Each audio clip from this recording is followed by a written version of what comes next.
1, 2, is this on? I'm afraid I've got some bad news. I knew it. I love when he does that. Wrestling has more than one royal family. Adrenaline in my soul. Something, something, Cody Rhodes.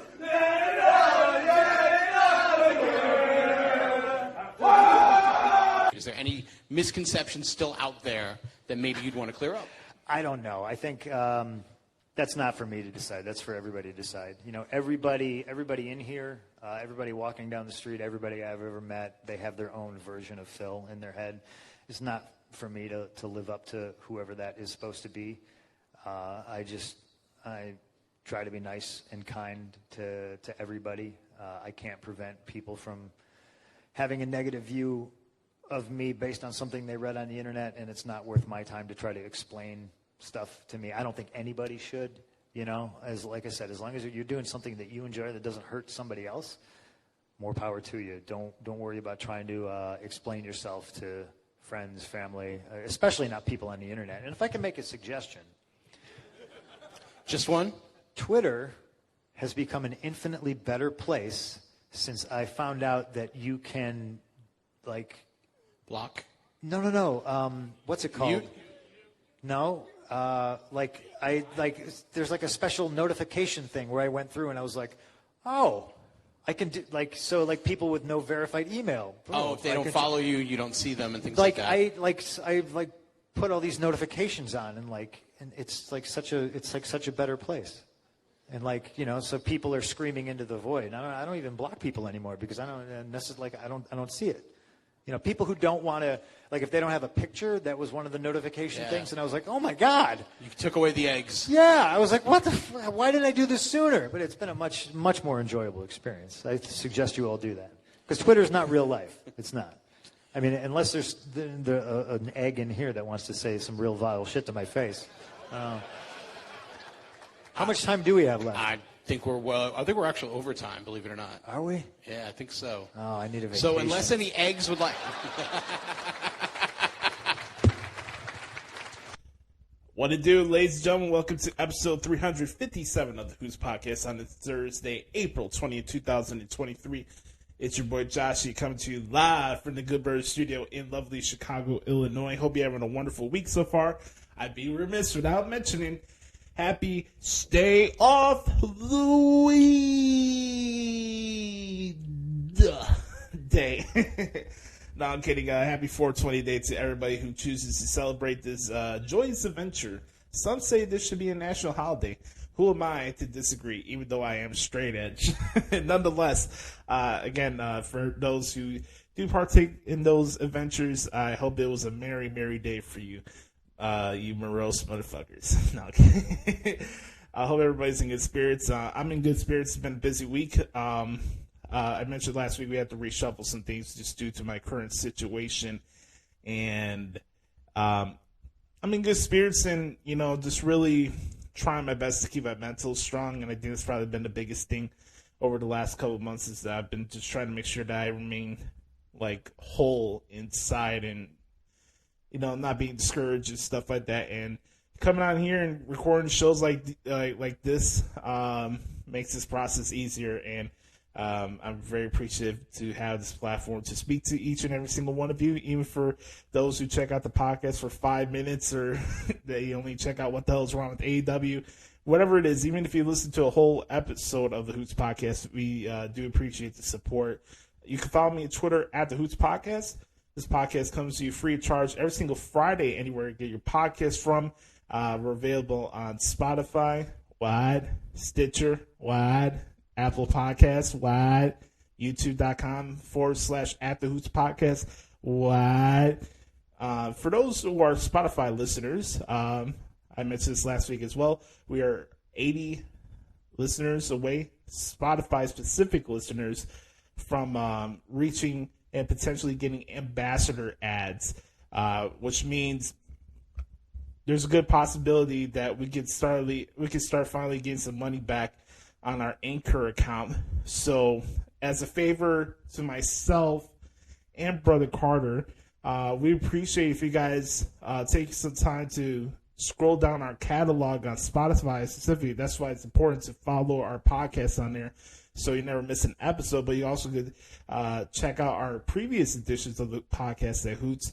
And if you guys could just scroll down and press play for 5 to 10 seconds for like maybe 20 different episodes, it'd be like a 3-minute process.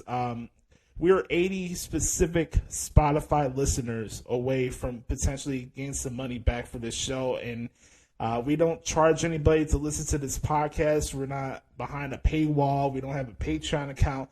We give you this show free of charge. And all we ask is you could help us out from that venture, because it not only helps out the show, it helps out my situation that's going on, and also helps out Brother Carter as well. So if you guys could do that, that would really mean a lot to this show, to say that we get ambassador ads. And don't forget, guys, we're about 300,000 collective downloads away for reaching 1 million downloads and plays on Anchor, which would be really cool. So again, thanks to each and every single one of you who have been rocking with us for the last 7 years, and the support doesn't go unnoticed. And I'd like to mention as well, speaking of 7 years, next week, April 27th, make sure to jot it down, will be the exact 7th year anniversary of this podcast. I started this podcast with Adam Daly on April 27, 2016. The episode is on our YouTube channel if you guys want to check it out. Crazy how quick time goes by. But yes, episode 358 next week will be our 7th anniversary of this podcast. And again, just thank each and every single one of you for support, and for those who give a shit about this podcast. It really means a lot to myself and Brother Carter, because we do this for each and every single one of you and try to bring something different to the table. To the bevy of other professional wrestling podcasts, that most of their hosts are snarky, sarcastic, negative, and make you feel bad of being wrestling fans, and those people carry themselves like their shit don't stink. I speak from my heart. I speak for myself. Me and Brother Carter want to bring some laughs, maybe provide a bigger picture outlook on some of the stuff that's happening with wrestling, and I like to have some nuance and substance conversations. You know, some real authentic conversations. We're real people at the end of the day. That's all we're trying to do here. Provide a back porch feel. I want you to feel like I'm sitting next to you and we're just shooting shit about professional wrestling and life. You can agree or disagree with my stance on stuff on certain promotions, and that's more than fine and merrier. I just want you guys to enjoy and remind yourself that it's okay to enjoy and watch professional wrestling without letting the dirt sheets and every other show on God's Green Earth dictate your outlook on the world of professional wrestling. Because, in my opinion, it's the most greatest form and most versatile form of entertainment. And I feel collectively as a fan base, we take it for granted. So with that all being said, let's get into the shenanigans this week. We are a couple weeks out from the WWE Backlash Premium Live event in San Juan, Puerto Rico. Some really good stuff going on right now in WWE, both on Raw and SmackDown. We got the draft right around the corner. Speaking of draft, I'm probably going to be recording while the NFL draft is going to be going on, so that should be a pretty interesting show. Who knows? Maybe we might bring somebody on and we have a video version. I'm not sure yet, but keep out to my Twitter at the Hoots Podcast to see maybe we do a special NFL draft special or something like that to commemorate the 7th year of the podcast. But anyways, let's start off the show as we usually do. As tradition, we start off with the Back Porch Q&A session. It's a popular staple on this program. It's my time to answer what's on your mind in the world of professional wrestling and just anything in life. This is not a wrestling specific show, but if you have any questions about life, mental health, relationships, nothing is off the limits when it comes to the Back Porch Q&A session. As we always do, we start off with the good brother Chris Zaletta at X Team Zaletta 24X on the Twitter machine. They're up the X, ladies and gentlemen. All right, here we go. Start this off here at 10:16 at night here in Chicago. Let's speed through these. What up, Oos? Here's some questions for the Q&A this week. Will Draymond Green be in the Golden State next year? One, I don't know, and two, I don't care. Draymond Green is a up-teen clown, a stooge, a clown, a bad podcaster, a fake tough guy. I can't stand Draymond Green. He's one of the athletes in all collective sports that I could give two shits about. I'm just keeping it 100. I do not care whether he's back with Golden State or not, or he links up with his lover, LeBron James. I do not care. Draymond Green, go the fuck home and stay the fuck home. Up next, your thoughts on the Jalen Hurts extension. I don't know about the exact amount of the money that they gave him, but more the merrier for him. I guess it's just the state of the culture of quarterbacks and what their deals look like. But I don't think it's a bad decision. I mean, Jalen Hurts is one of the best quarterbacks in the NFL. I was wrong in my outlook on him for what he was going to do this past season. And I can admit when I'm wrong. I didn't see him becoming what he became last year, and the performance he had in the Super Bowl speaks for itself. But it's a good decision and good on the Eagles. They got a guy, and I hope it works out for him. And we just got to knock on wood when you see these quarterbacks get these big-time sessions that it's not attached with injuries. So I think it's a good thing for Philly, and I think they got their guy, which is pretty cool. Was Nick Aldis returning to Impact the best decision? If it's the best decision for him personally and what he wants out of it and what he wants to present, then yes. For me, it's a meh decision. I'm glad he's back on TV, but Impact is only going to provide so much distribution for what you want to do with your character and outreach. And again, I don't know what's going on with WWE. You know, Seltzer and Alvarez and everybody else could talk about hiring freezes and stuff like that. And unless I hear from the company itself and people who know what the fuck they're talking about, I really don't know what the situation is. And it's a shame that neither him or JY are in WWE right now. So if this is the decision that Nick wanted to make and he wanted to do for himself, more power to him. Nick is a national treasure, and he is the real Rhodes champion. Thoughts on Macklin and Deanna as new champions? I did not get a chance to watch Rebellion. I heard it was a good show. Congrats to Steve and Deanna. I think I made those predictions last week that they were going to become champions, so it's cool that they got it done. And they're both talented wrestlers. I can't take anything away from them. I wouldn't want to take anything away from them. I've mentioned it before many times that I'm a big fan of Steve Macklin and what he does in the ring and on promos. I think he's underrated. And Deonna Purrazzo did a really good job reinventing herself when she left the WWE, and she's one of the best female wrestlers in the world. So I thought that was cool. I didn't get a chance to watch the pay-per-view, but seeing them become champions is good, so I think that's great. Heel Trish or babyface Trish? Heel Trish, and you'll hear why later on in the podcast. Oh, mamma mia. Great question here, Chris. Did Killer Kelly look like the big star out of Hardcore War? Oh, man. I might have to do a full podcast on Killer Kelly and try my best to not make it come off like strange or weird or whatever. Even though I do admit that she's probably the sexiest woman in professional wrestling right now. The entrance, her presence, her look, the way she wrestles, how she carries herself in the ring, the facial expressions, all of it. Like, she's the total package of today's modern wrestler. Male or female, I don't really care. She's just fucking awesome. I don't hide the fact that I'm attracted to Killer Kelly. She's hot. She's badass in the ring. I like when she does her little vignette promos. She's a star. Again, I didn't get to see the pay-per-view, but I wouldn't be surprised. She is a smoke show, and she's a star. And, you know, just like how Becky Lynch got hot in 2019, I see no reason why Killer Kelly could not do that on her own accord. She's that talented. She's that damn good at what she does. Should Solo be the one to take down Gunther? No.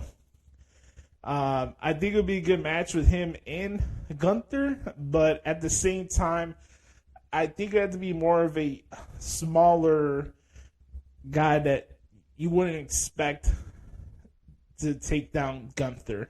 That's just my opinion. But would I like to see a match with Solo and Gunther? Absolutely.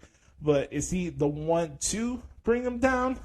I don't know yet. That wouldn't be my pick for that. Which match are you looking forward to the most for spring Breakin? Great question. That card is loaded next Tuesday. By the way, can we start putting some respect on NXT's name? Like, can we, guys? I told you this before. The NXT knockoff version of Ring of Honor, aka Black and Gold, was not going to be sustainable to what its purpose was supposed to be for the NXT program. The Black and Gold was a niche run. It's not sustainable. I loved it just as much as everybody. I'm not taking away from it. But don't shit on these guys and girls for trying something different. And there are good characters. There are advancement. Is everything great? No. But you got good commentary. The matches are still bangers.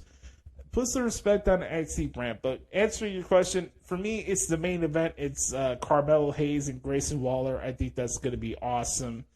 And then also looking forward to Cora Jade and Laya Valkyria. I think that's going to be a very good match.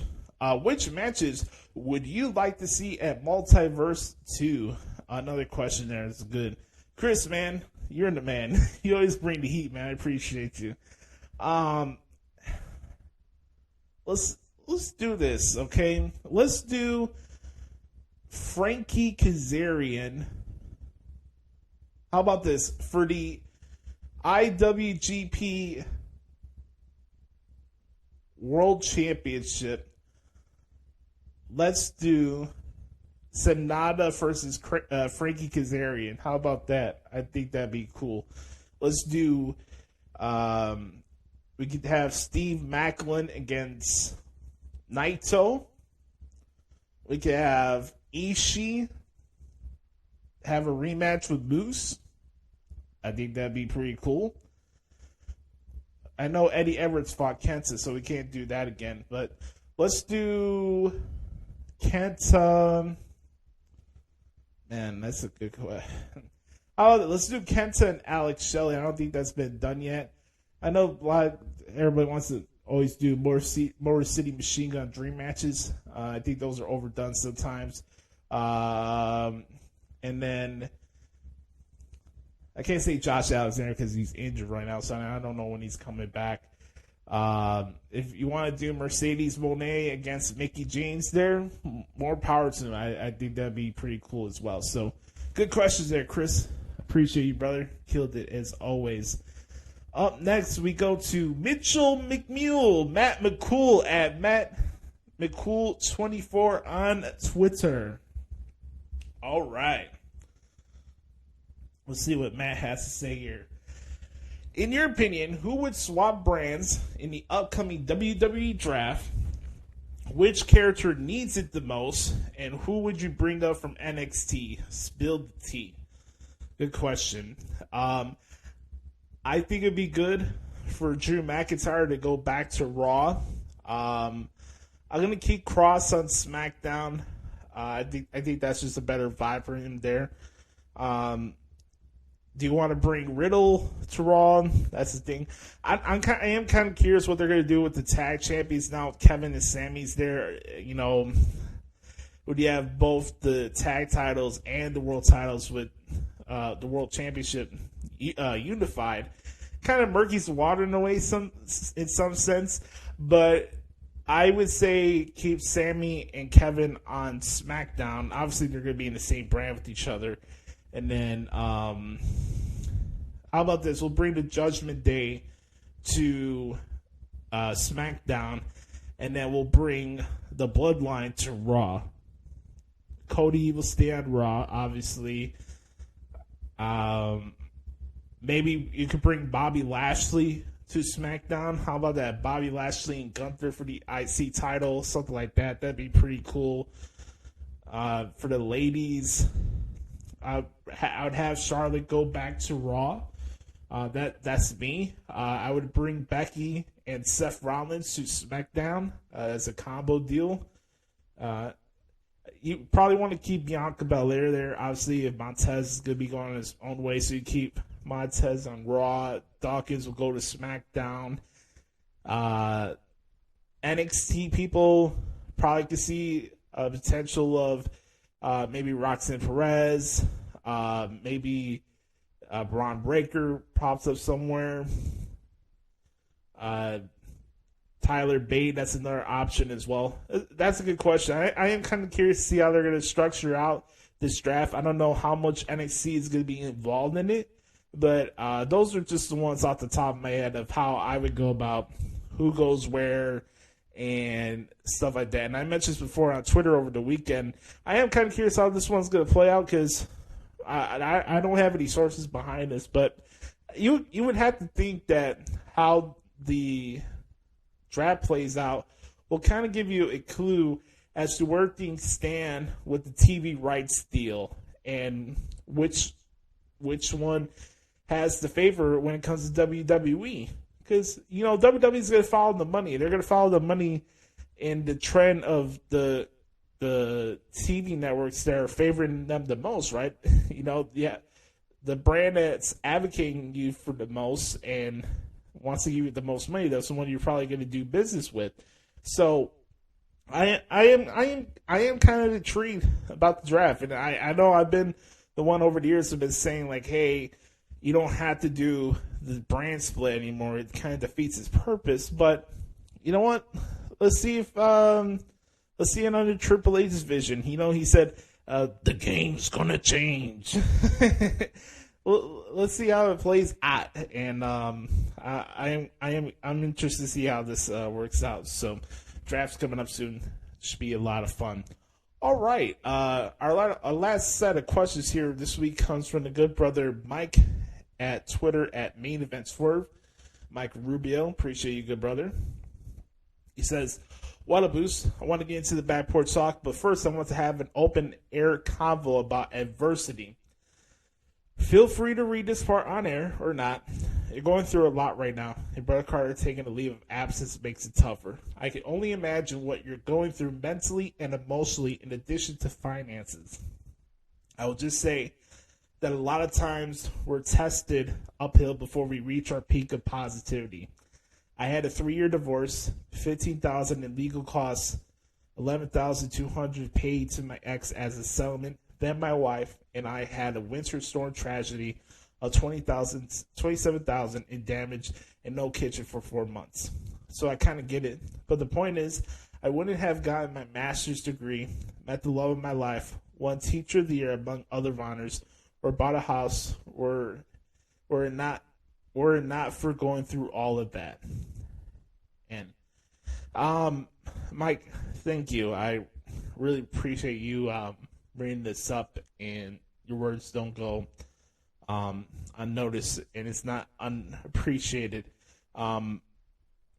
This year sucked. I mean, I don't want to come on here and be a sap and a mope every single week about this, because at some point, my intention is not to come on here and have everybody feel sorry for me and me acting like I'm not doing anything to trying to change the situation. I am trying to fix things. I'm doing stuff that I don't want to do, but shit hits the fan, and what are you gonna do about it? I can't sit on my hands anymore when it comes to the situation.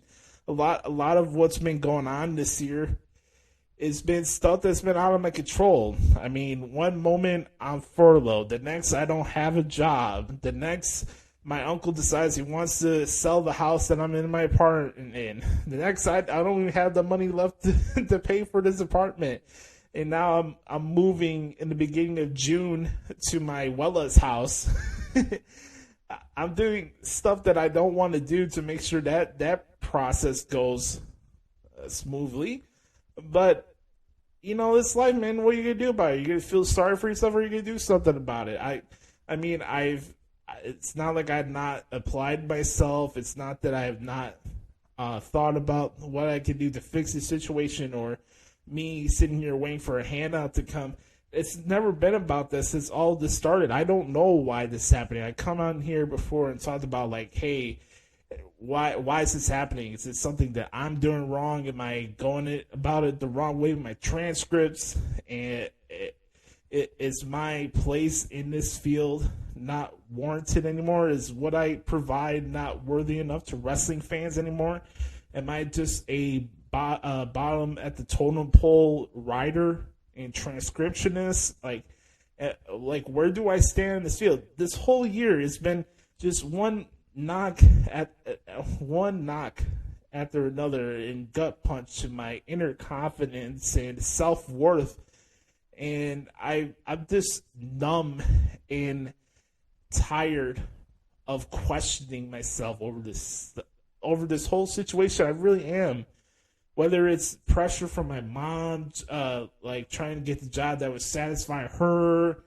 I mean, I got to give a shout out to my dad because he's been like my number one support through this whole situation, and it's been fun getting to hang out with him more, help him out with his work, and I started doing that this week.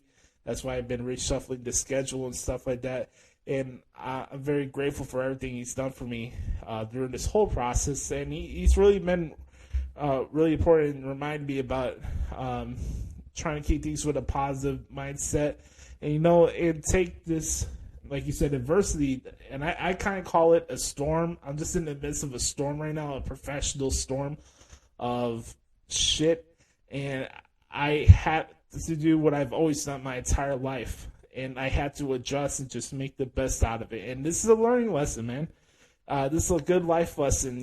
Just when you think you're at the top of your field and doing what you're supposed to do and you're doing it on the right accord, I bet on myself a couple years ago when I left the tattoo shop, and I wanted to prove to myself and my family, more importantly to myself, that I could pay for my apartment and live on my own based on the stuff that I was doing with my transcripts. And I'm proud of everything I've done over the last couple years, especially since the time I moved out of my mom's house and got to this apartment that I'm in now. Like, I've never been more spiritually at peace and it's in good spirits mentally. I got a chance to, when I was doing with the stuff, when I got my heart broken a couple of years ago, there's no way in hell, there's no way in hell I would have been able to heal from that situation if I was still living back in my mom's house. There's no way. I was miserable there. I felt empty inside when I was still over there. By the time I moved out, I was just like over it. And I talked a lot about like, hey, I want to be in Florida. I want to be in Florida. I want to be in Florida. I want to be in Florida. That hasn't changed. That has not changed one iota. But I can't make that a reality when I keep getting knocks for stuff that it's not even my fault. But again, I could come on here and say life is unfair and why is this happening to me and am I doing something wrong? But what does that matter at the end of the day if I'm not going to do anything about it?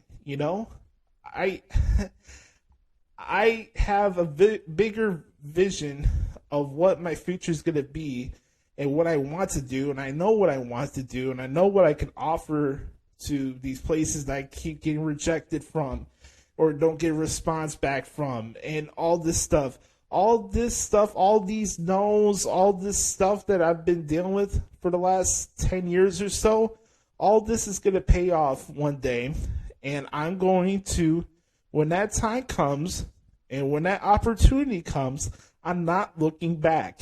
I'm not going to take a step back. I'm not going to let anybody get in my way. When I get that opportunity and when I get my job back too, I'm going to go back doing what I do best and making those transcripts and providing good coverage for you guys and being successful in spite of the dirt sheet culture.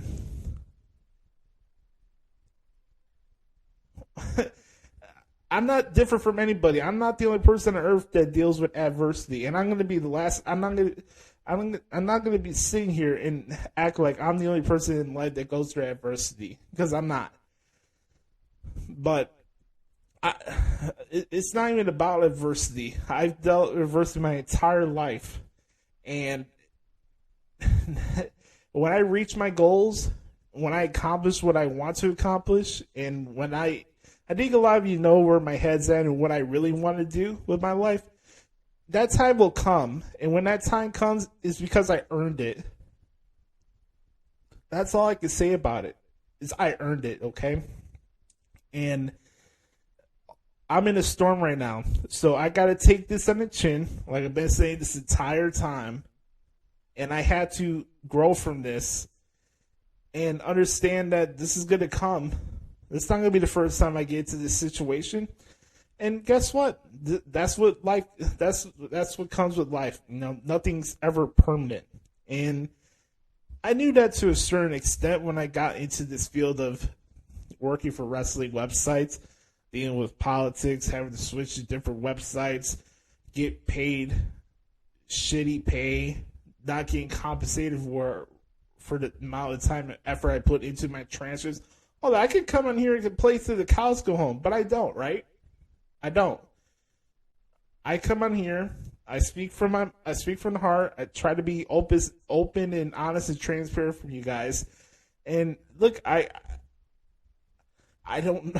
Sometimes I get to the point where I don't know what people expect from me, and especially from my family. But all I can do is provide the best content that I can. That includes this show. It includes my podcast. It includes how I carry myself as a human being, how I interact with people. All I can do is just be myself. And I'm not going to put myself in other people's shoes. I'm not going to make decisions just to make other people happy. I'm going to adjust. I'm going to deal with this transition process that I'm in. I'm going to start getting my job back. And I'm going to start getting my life back and where I was feeling about a year and a half ago from today. And I'm not looking back. So this is adversity, and I'm speaking from the heart, and I'm going. I wasn't expecting to go down this road, but I'm not even mad at anybody anymore. I'm not upset. I have no reason to snap. I don't have a reason to feel sorry for myself anymore. Fuck you, man. So what? It happened. I'm not going to let this define me. This is not the end for me. And I'm not going to get myself to the point where I quit. I just can't quit what I'm doing now. I can't quit the show. I can't quit wrestling media. I got into this field for a reason, and I just can't quit. So I'm not. So let's continue on here. Okay, now to some questions. What do you think of more baseball rules being added to MLB games, such as universal designated hitter, a member of the team, but not in the lineup of a game? I think that's fine. The only rule that I would scrap right now when it comes to baseball is the stupid rule in the extra innings where you put a runner on second base. I just think that's stupid. Question number 2. Who's had more impressive start for the Chicago teams, the White Sox or the Cubs? I'll go with the Cubs, unfortunately. Shout out to you, Sam.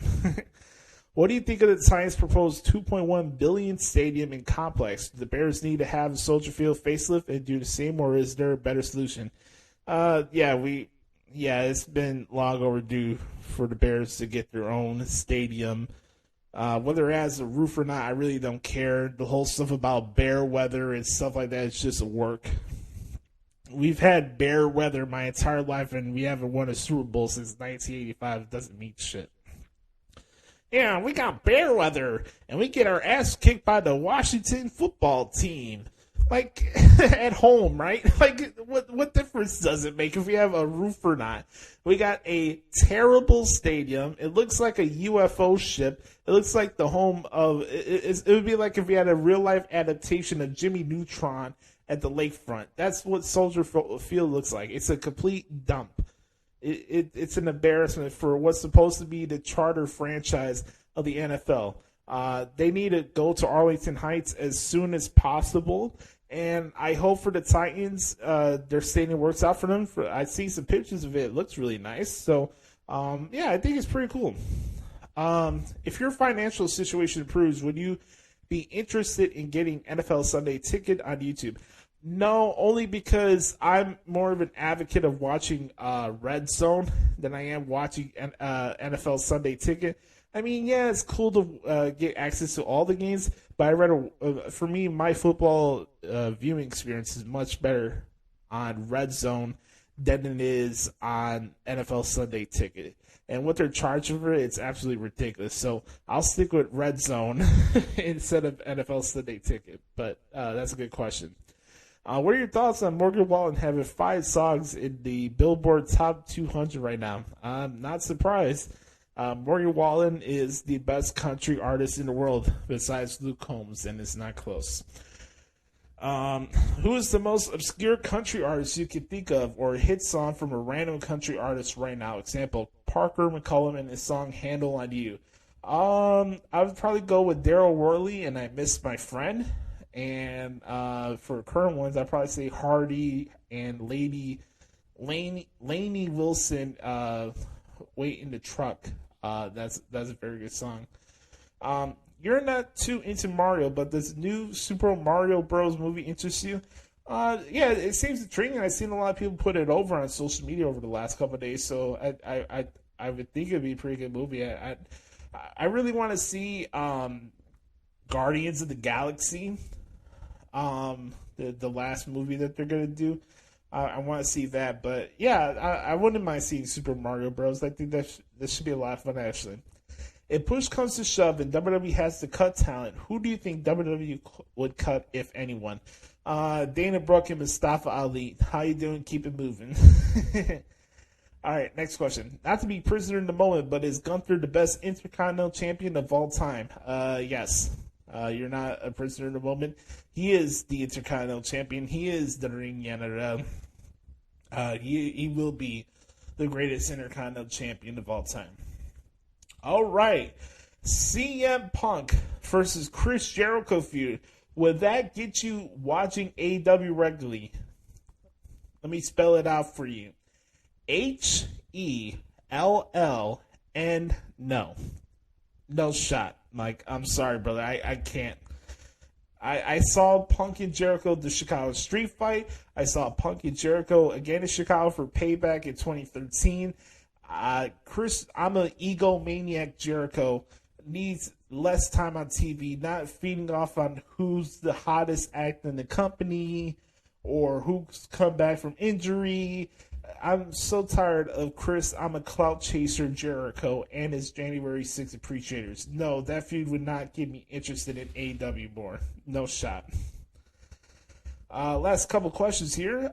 He says, I dig Cora J, but is it just me or was that pipe bomb promo all of the hate like AJ Lee had, but none of the accolades? Respect to Chicago's own, but this was like too soon. I see where you're coming from, Mike. I just think this is what we're gonna deal with Cora because she makes no bones about it that she's highly influenced by both Punk and AJ Lee. So we're probably gonna get a little bit more of that, to be honest. I get what your point is when it comes to the lack of accolades, but that's just how her character is gonna be. So next question. Who do you see Austin Theory losing his title to down the line? I'm not sure. Oh, Johnny Gargano. That's the easy answer. Johnny Wrestling. Did you see Sol Ruka and Tiffany Stratton do battle? Are those two NXT's most improved in the past year? Yes, I did. Yes, those two are going to be big-time stars in the women's division, whether it's on NXT or Raw or SmackDown. And I also want to give a shout-out to Zoe Stark because she's pretty damn good at her job. Good match with her and Roxanne Perez the other night on NXT, so I thought that was pretty cool. On a personal note, would you do the podcast on the side, but take a job in sports broadcasting if offered, at least in Illinois? Would you want to do play-by-play or color commentary? Yes, of course. I think Nate asked me this question a couple weeks ago. Would I still do the podcast on the side and do something that wasn't wrestling related? Yeah, of course. I never made it out to like it has to be only wrestling. I've applied multiple times. I've had multiple interviews at both radio stations here in Chicago. If it came to like calling games and stuff like that, I probably would want to do play-by-play more than color commentary. That's probably where my best skill sets would be at. Last message here from Mike. He says, well, prayers up for you and your family, Oos. I hope everything turns out for the better and you get some big breakthrough soon. I believe you will, and that's God's timing will work. Mike, man, I appreciate you, brother, man. Thank you so much for the questions and love, man. This week it really means a lot to me. I want to thank Mike, Matt, and the Good Brother Chris Aletta for the questions this week for the Good Brothers Q&A session. As always, if you want to participate in the Back Porch Q&A session, all you have to do is hit us up on Twitter at the Hoots Podcast or the Hoots Podcast at gmail.com. When we come back, it's time to talk about what happened this week in WWE and get you ready for our main event segment right here on the Hoots Podcast. Yes, sir. We're going to start with a little history lesson here, kids. When I first came to the WWE, women's wrestling was a joke.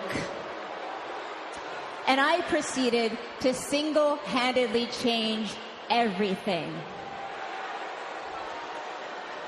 I brought credibility to a non-existent women's division. And I know some of you are going to say, but it was Trish and Lita. No. There was no we. It was me. I was the women's division. I was the trailblazer. I was the first woman to main event Raw, and I was the first woman to make you people give a crap about the women's division. Because I changed everything, it's true. You know it.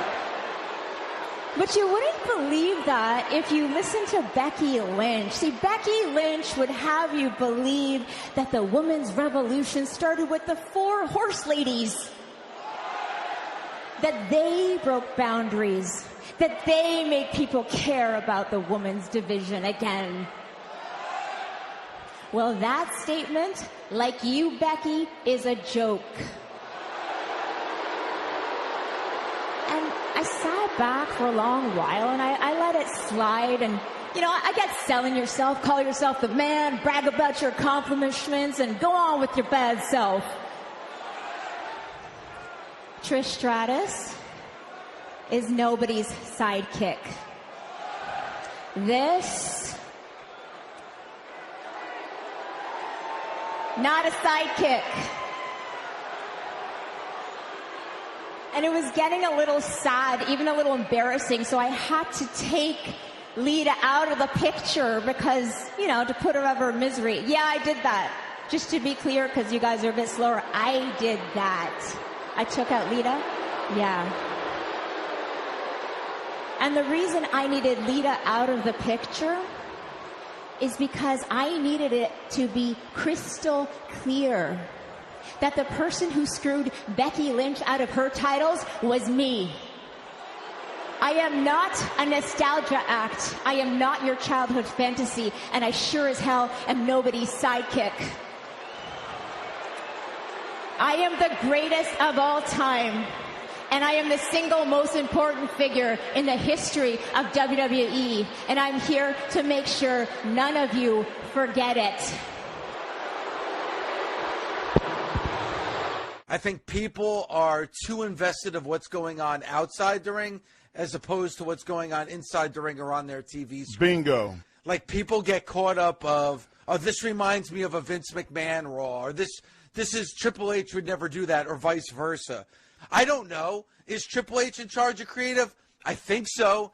Is Vince McMahon back and putting his hand in it? Maybe.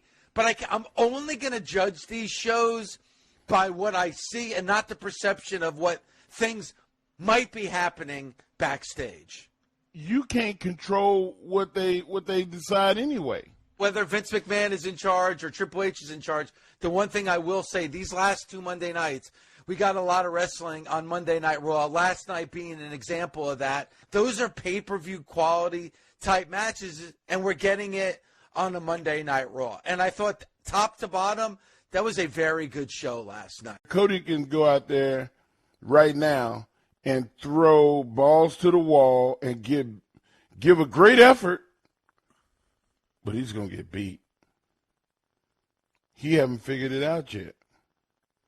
But wait till he does. To where he's a callous. No matter how much Brock beat him, I always said Hogan and up, because the Hulkster the Hulk would be on the ground and they would hit him and he'd go down to all fours. And then at some point they would kick him or hit him and he would look at them and they would hit him and he start to, whoa, shit, Cody haven't found that yet. When Cody finds it, we'll all know he'll be the best wrestler in the business. There's got to be a little pride seeing what Cody's been able to accomplish. There is an extreme amount. I'm super proud of Cody. He's being shot to the moon right now, which is great, and that's good for him. And I hope he gets that big one that Dad never got. I've never won a world title, and there is a little jealousy on my part, because, man, why can't I do that? You know what I mean? But it's okay. It's not like a bad jealousy thing. So I'm extremely proud of him. He's going to be world champion. I know it. I don't know when, but he's going to be world champion. Just keep doing it, man. They're making him pay for it now. So they're making him earn it. And I like that. You see what he said? I heard what Dustin just said. Doesn't mean I have to agree with it. So I understand, because I went to Mania, and I sat up in the box, and I wasn't allowed down or anything like that. I was there.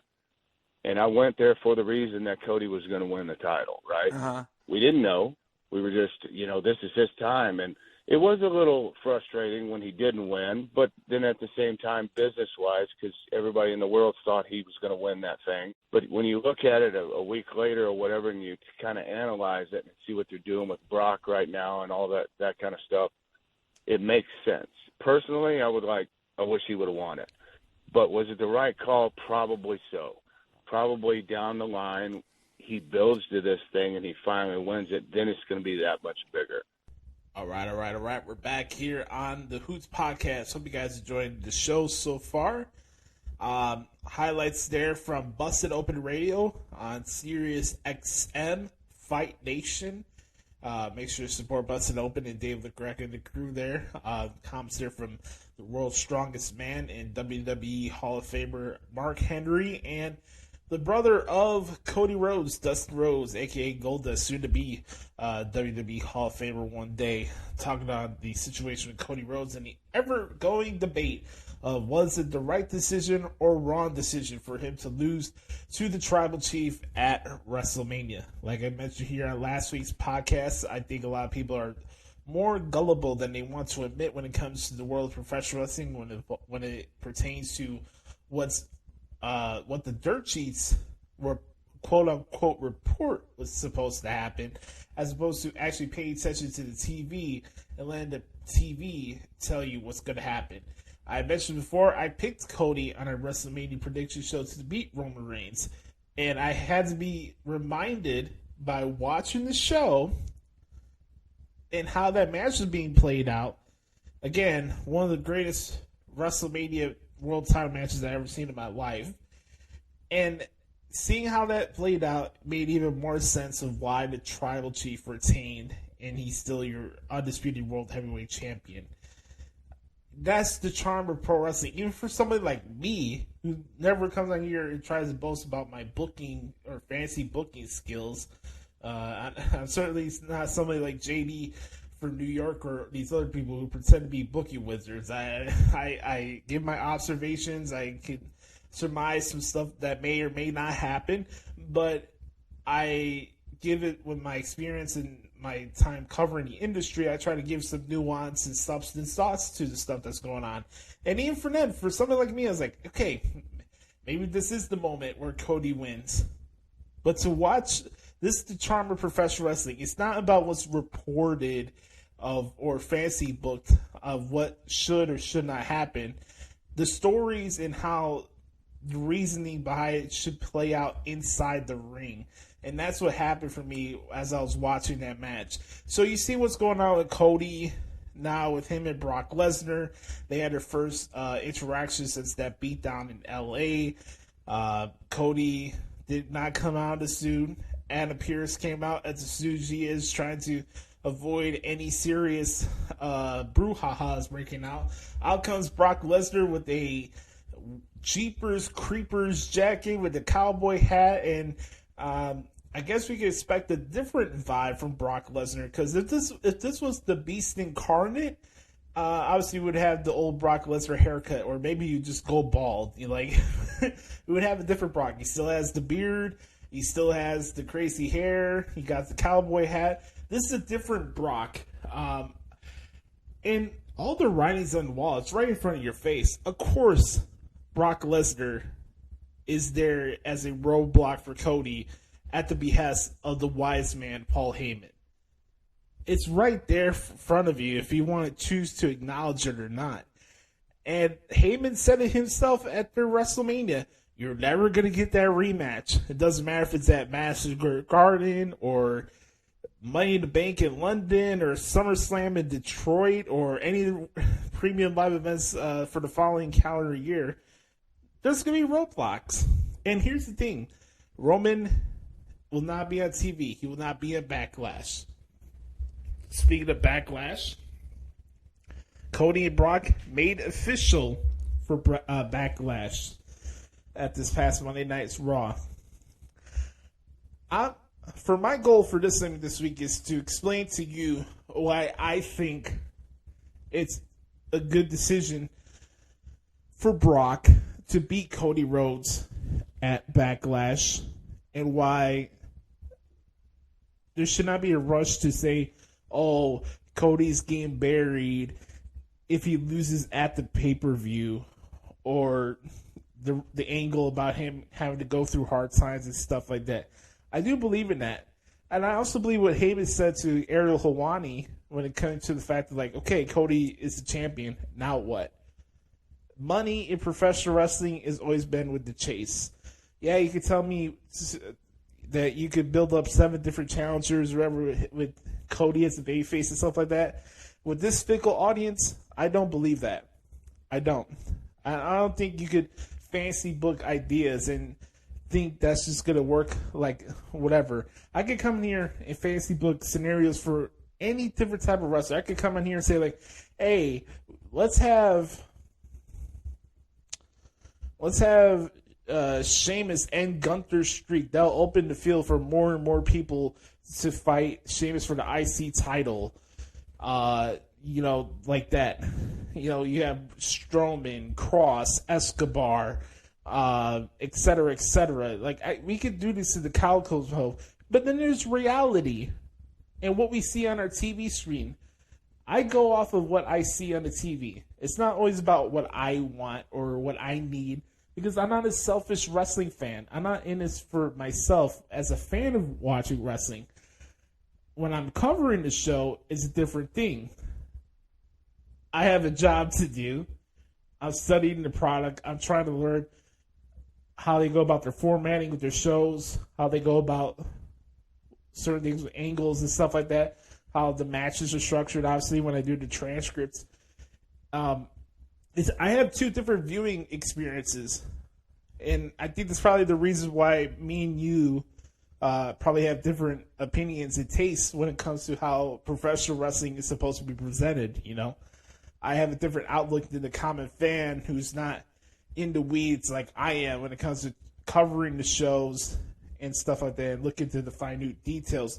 But it's a little different for me. I'm not going and watching these shows and going through it as an inspection. I'm not doing that. It's a different process for me. And I'm trying to study as opposed to, like, okay, this is wrong, that's wrong, this wrong. Like, it's not an audit. I'm not an auditor, of professional wrestling. So when it comes to Brock and Cody, this is how it would go. I would have Brock beat Cody at Backlash and send Cody to the hospital, take him out on the stretcher. If that's the main event of the pay-per-view of Backlash, that's how I would close out the show. The American Nightmare trip to Suplex City ends with a trip and a ride to the local medical facility. It'll get heat. It'll trigger all the people who are like, oh, see, here's Vince McMahon to ruin everything. That's the heat there. You don't know. You don't know what's going on. You don't know who's structuring the draft. You don't know who's booking SummerSlam. You don't know who's running the cards for WrestleMania 40 next year. You don't know. I don't know. So how do you know? Because Fightful told you in their paywall? Again, no knock on Fightful, but I'm just making an example here, right? So that's just my opinion. If you want to heat, you want to make it work, you want to have people have sympathy for Cody, people have sympathy for Cody like they had a sympathy for Daniel Bryan and Kofi Kingston and stuff like that. That's what you do. That's not bad booking. That's good business. Okay, Cody beats Brock Lesnar. Then what? You got Money in the Bank, so you're probably going to be pissing and moaning for the fact that Cody Rhodes wins the Money in the Bank briefcase when he probably doesn't need it in the first place, right? So how you go about getting to Roman Reigns following this pay-per-view on May 6th to SummerSlam on August 6th. Or August 5th, excuse me. We can fantasy book to the cows come home. My focus is on the stuff that we see weekly and taking things one show at a time. And if you're too fixated on, was this a Triple H show or a Vince McMahon show, I think you're watching pro wrestling for the wrong reasons. I really do. Same thing goes for the people who point out on Twitter about piped in boos and cheers and stuff like that. Who gives two shits? Do you go to a movie theater and think about that?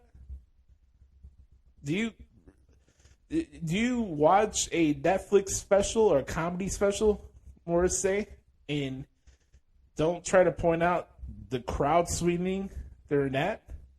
I hear it, but do I have to point it out? Is it something that's worthy of discussion or taking away your enjoyment from the show? Oh, man, I couldn't enjoy Friends and How I Met Your Mother, especially How I Met Your Mother, since it was the same show. Man, I couldn't enjoy it because of the fake laughs and the crowd sweetening and stuff like that. Oh, my God, it took away from my enjoyment of the product. That's the stuff that I talk about here on the show that just takes away from the enjoyment and the fun of professional wrestling. We had a really good show on this past Monday on Raw. I thought it was a very good show. But what's everybody talking about? Stuff that doesn't matter. Oh, so-and-so said that this was supposed to happen on Raw. It didn't happen. So Planche's, here comes Vince ripping the scripts again. Oh, we had fake pumped-in crowd noise and stuff like that. It's a TV show. Who gives a fuck? Really, who cares? And then also, how about this? People are like, oh, man, I got the rundown sheet to Raw. And somebody's like, oh, you tell me the match order on Raw? Yeah, I'll tell you. Pretty simple deal. Grab your remote, wherever you have or cable outlet that you're using, go to USA Network at 8 p.m. Eastern and watch the show and figure it out yourself. I want to give a couple shout-outs to a couple of matches that stood out to me. Seth Rollins and Miz was awesome on Raw. The match with Austin Theory and Lashley I thought was really good. The main event, again, like I said, Raw was really good this past Monday in Little Rock, Arkansas. Solo and Ray was really good as well. The stuff with the Judgment Day and the Bloodline are like, oh, this is confusing. Why would the Judgment Day help out the Bloodline? The enemy of my enemy is my friend. We know how Paul Heyman works. He's a snake. He's a walrus. He's not trustworthy. He's doing everything he can to benefit the Bloodline and what benefits my tribal chief. I love you, my tribal chief. I love you, my tribal chief. Hey, look, I make no bones about it. I'm a mark for Roman Reigns. I throw out the ones. I've been down with the tribal chiefs, even when it wasn't cool to be down with the tribal chief. But Paul and Heyman takes it to another level. I love you, my tribal chief. I love you, my tribal chief. Man, find somebody who loves Roman Reigns more than Paul Heyman or Issa. Shout out to Issa in the beautiful island of Puerto Rico. All right. Other stuff on the show. I know Xavier Woods will be taking on Gunther tomorrow night. As we record this on SmackDown for the IC title. That should be pretty good. They announced that Kevin Owens and Sami Zayn will be defending their titles against Usos on a SmackDown coming up soon in a couple of weeks. And I know a lot of people are like, oh, this is an obvious deal that they're going to lose their titles. They may or may not. I don't know. I have a feeling that they're probably going to retain. They probably won't have to defend their titles or be at the show in Saudi Arabia because you have that 30-day rule. So you have them retain the titles, on that SmackDown, and they don't have to defend the titles for the rest of the month. I think that's what's going to happen. Now, I wouldn't be surprised if the Usos get the titles back, but just to make the automatic assumption that Sammy and Kevin are going to lose the titles because the Saudi Arabia show is coming up. I just think that's just a too easy thing to project and vetch about, but that's just my opinion. I think one thing that cannot be disputed this week is the promo for Trish Stratus. You heard a snippet of it before we came back from break. She's phenomenal, man. She's great as a heel. We took to wrestling school. I hope the ladies in the back took some notes there when it comes to carrying yourself as a heel and cutting promos like that. I always talk about maximizing your TV time. You had a WWE Hall of Famer right there on Monday just showing you how it's done. It was probably one of the best promos on TV they had all year from a female perspective. It was that good. Trish is a fantastic heel. She was a tremendous heel in the Ruthless Aggression era. If you haven't seen it, go check it out on Peacock, especially for our younger listeners. It was really, really good. So props to Trish. I thought that was a fantastic promo. So just a couple bigger picture things I wanted to discuss. I didn't want to go over every single segment on the show and stuff like that. I would like to give a shout out to NXT for this past Tuesday. The Carmelo Hayes, Grayson Waller segment was pretty funny. Enjoyed the match with Apollo Crews and Dijak. That was a fantastic match. If you haven't seen it, go check it out. I mentioned before Roxanne Perez and Zoe Stark had a barn burner as well. And NXT Spring Breakin is coming up next Tuesday, so you guys probably want to check that out as well. Yeah, that's pretty much it. That's my thoughts on what happened this week in WWE. And as I say that, it's time for the main event. It's scheduled for one fall with an unlimited time limit. Let's send off to the director of all operations, the doctor himself, Dr. Dishkadu, Brother Carter, with another brand new edition of What the Hell is Wrong with AEW. Start this bad boy off in a 3, a 2, a 1. Beat your meat, beat your meat, beat your meat, beat your meat, beat your meat, beat your meat, beat your meat, beat your meat. I'm telling you, my time is right now. Right this minute, 2022. We're living it. My time is now. My time is right goddamn now. Man, what intensity. It's time for What the Hell is Wrong with AEW?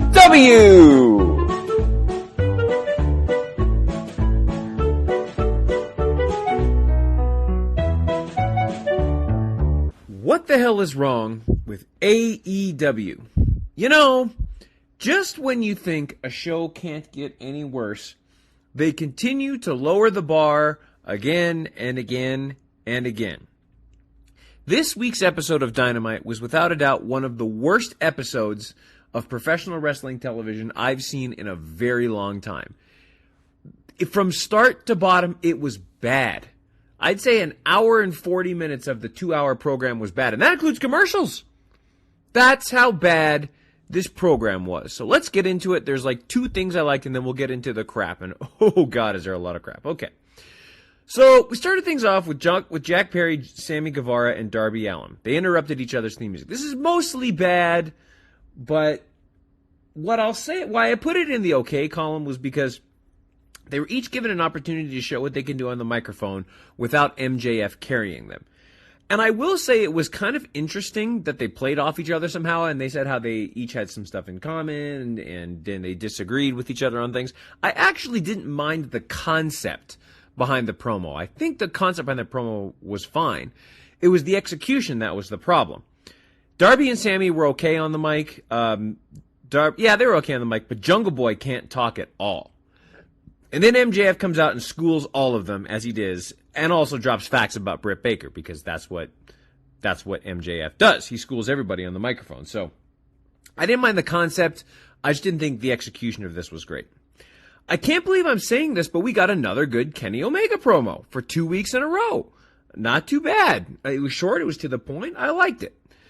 And actually, we got a good match. A good match with Jungle Boy and Sammy Guevara. And I like the idea of Sammy making a deal with the devil at the end. You know, that kind of makes sense to try to get himself into the championship. The only thing I don't like about this is, why is Sammy a heel? You know, clearly doing things to turn on MJF like a face would do, even though he's part of a heel faction in the JAS. And we'll get to the JAS here in a little bit. So that doesn't make sense to me. But there was actually a clever finish to get Jungle Boy counted out. That was cool. And then the MJF and Guevara stuff at the end of the show was actually kind of funny. So that wasn't too bad. Now let's get into the crap, and oh my God, is there a lot of crap. Okay, we start with the Outcasts versus Jamie Hayter and Britt Baker. So Saraya blatantly interferes in front of the referee, and she wasn't sent away from ringside. The referee just let it go. It was fine. The officiating was so bad in this match. The Outcasts are just so bad. The Lockjaw is a great finisher, I will say that. But other than that, oh my God, was this terrible. Ladies and gentlemen, we have gotten to the point where Bryan Danielson needs to never speak again. He is awful on the microphone. I tried to give him the benefit of the doubt in WWE because I thought I was his character, but now I'm just realizing he is terrible on the microphone and should never be allowed to speak again. Okay, so we get this segment with the Elite and the BCC. As I mentioned, I like the Kenny Omega promo. Thank God the Young Bucks didn't say anything. Of course, the BCC attacks from behind, and we get another useless brawl. Just set up the 6-man tag for Double or Nothing, and let's get it over with. The only thing I will say, it was actually a longer brawl, and they actually gave him time to fight as a part of the segment, so there was at least that. But I am not interested in this at all. And Don Callis, as I call him Don Phallus, is absolutely useless. So, in addition to Bryan Danielson never being allowed to speak again, this is what he's become now. A guy who's being associated with a screwdriver. And there it is. How exactly does Kenosha Takesta, however you say his name, fit into this? I guess he's the Elite's version of Wheeler Yuta, a young guy they're trying to bring up, but I don't care about this. Yeah, it'll be what it is. It'll be a bloodbath for the stupid marks, and it will be useless and a hindrance on the professional wrestling industry, especially considering how talented all these guys are. Well, minus Moxley, but yeah, this is going to be awful, and the Bucks. But yeah, this is going to be awful, and I don't care. Okay, so Wardlow is randomly paired with Arn Anderson, and we get a random TNT title change with absolutely no buildup. The TNT Championship continues to mean less and less, almost as much as it means almost as less now as the TBS Championship. How does Tony Khan not see what he has in Powerhouse Hobbs? I'm going to start calling him Mark Clown instead of Tony Khan, but Mark Clown. Put the title on Wardlow because they were in his hometown, and that's the only reason. And now it looks like we're going to get Wardlow versus Luchasaurus for some stupid reason. Fine. This was... I don't get any of this. Wardlow has fallen farther than I've ever seen anybody fall before. And Powerhouse Hobbs needs to get the hell away and go to NXT where he can be used properly. Okay, and we get Commander versus Jay White. This was boring. Commander is just another generic spot fest monkey. if this match was how I was supposed to get excited about Jay White, we're not off to a good start. And then, of course, at the end, him and Juice Robinson with quote-unquote Bullet Club Gold, yay, are now uselessly attacking a useless Shawn Spears. We're probably going to get a tag match, aren't we, with Starks and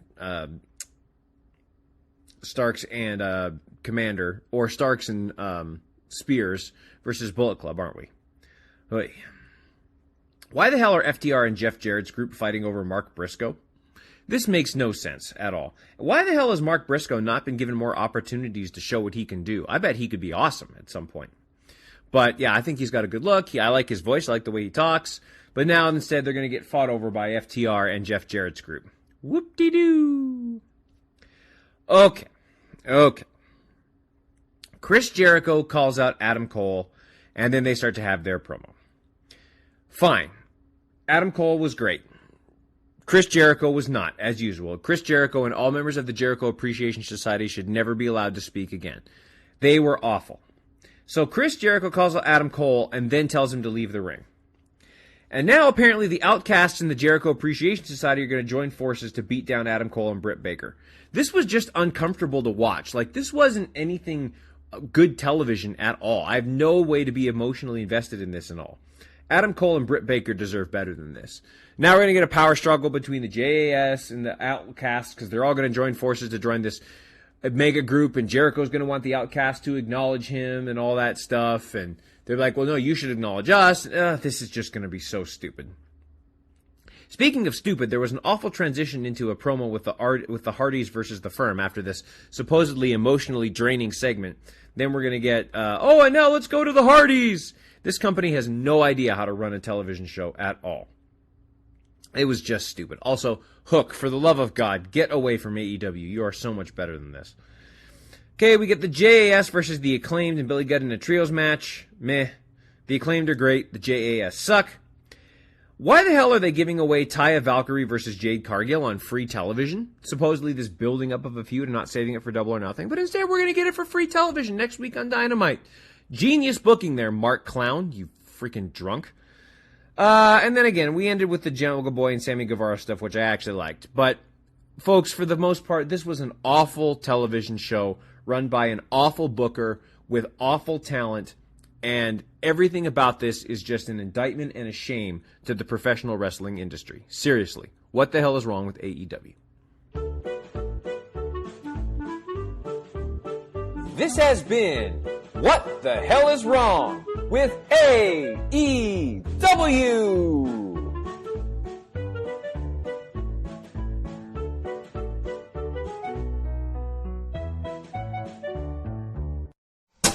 Fuck this shit, I'm out. Fuck this shit, I'm out. No thanks. Don't mind me. I'ma just grab my stuff and leave. Excuse me, please. Fuck this shit, I'm out. Nope. Fuck this shit, I'm out. Alright then. I don't know what the fuck just happened, but I don't really care. I'ma get the fuck up out of here. Fuck this shit, I'm out. Bye-bye, bitch. Ooh, almost got you there, huh? Honestly, guys, would you blame me if that was actually my real response to what happened last night on Dynamite? My God. This is the charm of Brother Carter. Those last couple words he said before his part of the segment was over perfectly encapsulates my mind of how inept this promotion is when it comes to put on entertaining TV, or at least competent professional wrestling. And here's the deal.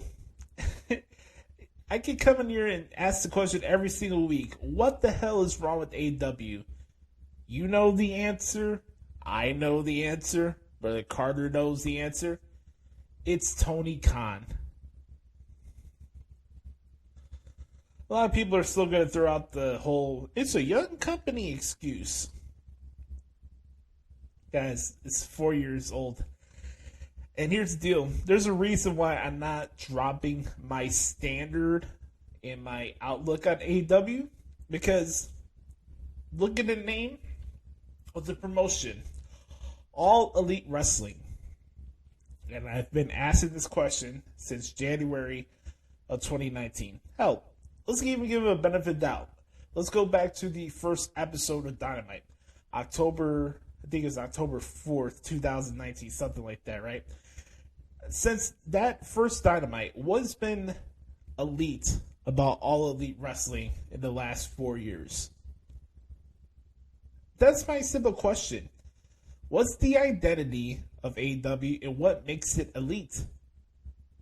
This is elite professional wrestling that we got last night in Pittsburgh. By the way, I miss Pittsburgh. Shout out to our guy, Adam Daly. I love you, man. Hope you're doing well. I'm not even in the mood to scream, guys. Like, this show was so bad last night. Like, even for me, I was like, actually, like, over the last couple weeks, I admit that I kind of glanced and see what I needed to see when it came to AEW. I wasn't really paying fully attention over the last couple of weeks. But last night I watched the whole show in its full entirety, and I wanted to see everything that went down. And to start off with that triple threat promo with Jungle Boy, Darby Allin, and Sammy Guevara, the four-pillar concept in AEW just shows you how inept and delusional they are to reality. The four pillars of AEW are not MJF, Sammy Guevara, Darby Allin, Jungle Boy, or Britt Baker. The four pillars of AEW are Cody Rhodes, Kenny Omega, and the Young Bucks, much to my dismay and Brother Carter's dismay. We're being sold the hoodwink on the four foundational pieces that are going to be here for the future of AEW. One, we can't rely on Darby Allin because he's probably not going to be wrestling 7 years from now. MJF is, after his title reign is over, is probably on the next exit out of AEW. Sammy Guevara is a PR nightmare. Let's see how long that lasts. And the only foundational piece you have is Jungle Boy, Jack Perry, which we found out on Wednesday night is a two-faced dipshit. So we start off the show with, it's so funny because what happened last week? You know, last week I was telling you about, oh man, Sting is taken away from MJF and Darby Allin and trying to make Darby look like the biggest babyface in the world. Then we come to this week and Darby has jazz hands. He can talk now. He's showing emotion. He's being a heel. Like, how am I supposed to have sympathy or cheer for this dude? I already know Sammy Guevara is a cunt. I've said that 100 times. It is what it is.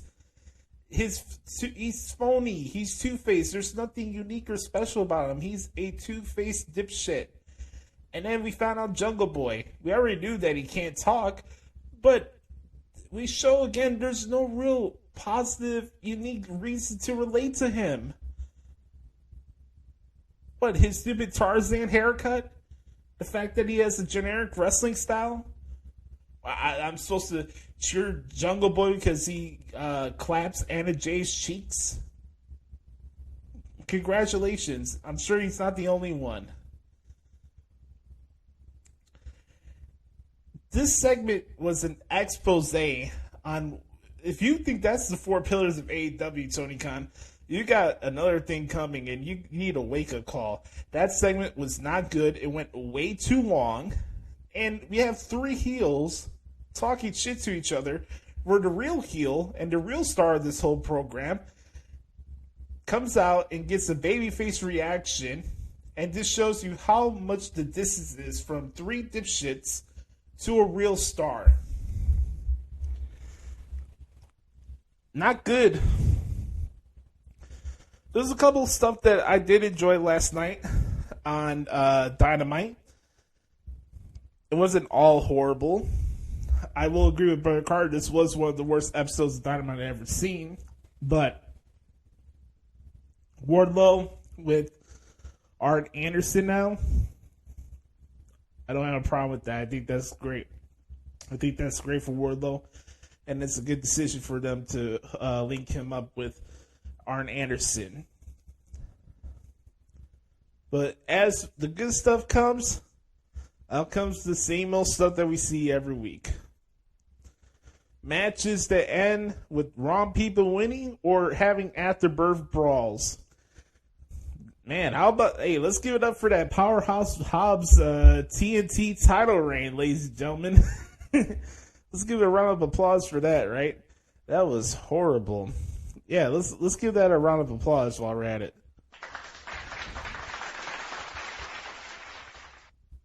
Just brutal. Terrible. What title has more meaning now? The TNT title or the WWE Women's Tag Team Championships? My God. Last week I mentioned before that it's amazing to me how inept AEW is to the point that I'm actually rooting for the Elite against the Blackpool Cuckold Club or the Blackpool House of Torture. That group is so corny and lame. It's just not even funny, man. So the Elite gets their brawl with the BCC. Kadose Takeshita comes out to the BS of Don Callis. And God knows what's going to happen. We have an 8-man tag. It's possible you can do it now. So that's probably the match that's going to be taking place at Double or Nothing and whoopity-doo. We had Jay White's, not his in-ring debut for AEW, but his first match since re-signing with the company. Jay White defeated Commander. Match went way too long. Not a good showcase for Jay White. To sit here and think about another signing that Tony Khan had, and he is now in the feud with Shawn Spears. And you want to talk about the effect of Jericho? He drains you down, man. Think about this. Ricky Starks at the beginning of the year was vying for the AEW World Championship. Now he's in a mid-card feud with Rock Hard Juice Robinson and Jay White. Not even the good, entertaining Jay White. The Jay White that's... Ooh, how about this for the hardcore wrestling fans? We get a watered-down Jay White in AEW. I bet you nobody else will say that, but I will. We get a watered-down Jay White and Juice Robinson in Bullet Club Gold, whatever the fuck that means. And now they're in the feud with Ricky Starks and Shawn Spears. Love Shawn Spears. I think he's a talented wrestler. But do you give two shits about that feud? I don't. Let me pose you that same question when it comes to Chris Jericho and Adam Cole. Adam Cole cooked Chris Jericho on the microphone last night. Said everything that we say here on the show. Chris Jericho is a fickle, stupid idiot, insecure, egomaniac. We all know it's true. Chris Jericho and Adam Cole will fight each other at Double or Nothing. There's your spoiler alert. We get this weird handcuff angle where the JAS and the Outcasts beat up Adam Cole and Britt Baker. Adam Cole was handcuffed to the ropes while Britt was on the receiving end of JoJo Dutch kendo stick shots by Saraya. Hey, I gotta call a spade. I love Saraya. I'm a mark for her. She's sexy as shit. I make no bones about it. My love for Saraya, she's fantastic. But those candlesticks were JoJo. Those candlestick shots were JoJo Dutch. That was rough. We had a trios match with the Acclaim and Billy Gunn and the Repug spectrum of the January 6th Appreciators. Nobody cared about this match. It was what it was. More shitty officiating, by the way. Referee Aubrey Edwards was in that trios match. Not a surprise to absolutely anybody. Also, Sammy Guevara defeated Jungle Boy Jack Perry. Thanks from help from MJF, and Bryce Remsburg now joined the Blind Club with Ray Charles Edwards and the Dead Quartz ref. Everything that we mentioned here when it comes to AEW and why it's inept and it's not as good as people make it out to be, especially on Twitter, it was on Showcase last night on TBS. This show was the drizzling shits. I don't even know what to say. You have the you have MJF attack Jungle Boy from behind before Jungle Boy got counted out because Sammy hugged him, right? So the referee, instead of restarting the count, he goes 9-10, and he counts out Jack. So basically what we're going to do, we're going to have another screwy finish next week in Sunrise, Florida, where Sammy will fight Darby. There'll be a screwy finish. And then Tony Khan will announce that due to the interference from that match and the week prior, both those guys will be added onto the world title match at Double or Nothing. We will get the Fatal 4-Way, but it's under these circumstances. Man, give it up for sports-based wrestling, ladies and gentlemen. Even for myself trying to surmise this, I feel like I've lost like 100 IQ points in the process. So be very concerned for yours truly, because I don't know what the hell we watched last night on TBS. It was rough. I don't know if it could get any better on Saturday night, because it's time for the Excrement impression, ladies and gentlemen. Yes, coming to you live on TNT on Saturday night. It's a special edition of AEW Rampage. First, for the AEW, for the AAA Mega Championship, is El Hijo del Vikingo taking on Jalisco. And an 8-man tag team matches, Jay Lethal, Jeff Jarrett, and FTR taking on Varsity Athletes and Slim J. From there, we have Gera Hogan taking on Julia Hart of the House of Black. We'll hear from AEW TBS champion Jade Cargill ahead of her title defense against Taya Valkyrie. Also, we'll hear from the Hardys, Hook, and Isaiah Cassidy as we get closer and closer to the Delete Compound match. And our main event is the Blackpool Cuckold Club's Jon Moxley taking on the Fallen Angel, Christopher Daniels. More matches be announced for next week's edition of Dynamite on Twitter via Tony Khan. Also, make sure to get all your tickets right now at AEWTIX.com. That's AEWTIX.com. That, my friends, is what the hell's wrong with AEW. All right, guys, I want to thank you guys so much for hanging out with us this week. Another fun edition of the Hoots podcast. Hope you have a wonderful weekend so far. Remember, folks, be the authentic product that is yourself. And remember, nobody dictates the pace of your life. Nobody dictates the pace of your life but yourself and the man upstairs. I love you guys. Have a wonderful weekend. You can follow me on Twitter if you like at the Hoots podcast. I'm at Instagram at Josh Lopez Media. Also on TikTok now at Josh Lopez Music. If you want to see my guitar covers, TikTok now will be my official home for my guitar covers. So go check it out there. I think you guys will enjoy it. And that's pretty much it. Like I mentioned earlier in the beginning of the show, if you guys can do us a favor and scroll back down our catalog on Spotify specifically, if you can check out some of our old previous episodes, you don't have to listen to the whole thing, even if it's just for a minute.